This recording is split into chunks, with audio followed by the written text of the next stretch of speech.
สบายดีบรรดาทานพี่น้องประชาชนลาวที่หักแพงทั้งหลายข้าพเจ้ารัฐมนตรีกระทรวงโยธาธิการและขนส่งผู้ประจำการคณะกรรมการแห่งชาติด้านความปลอดภัยทางหลวง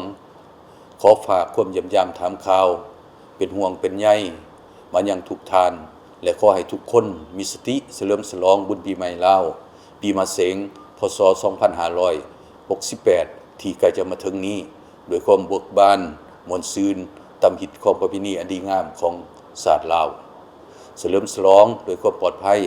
นำใส่รถนำใส่ทางหลวงโดยความระมัดระวังปฏิบัติกฎจราจรอย่างเข้มงวดเมาบ่ให้ขับขี่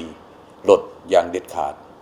พร้อมกันนี้ขอถือโอกาสส่งกำลังใจไปยังเจ้าหน้าที่ตำรวจจราจรและทุกภาคส่วนที่ประจำการและปฏิบัติหน้าที่เพื่อป้องกันความปลอดภัยในระยะปีใหม่ลาวเพื่ออำนวยความสะดวกให้แก่การเดินทางของประชาชนและรับประกัน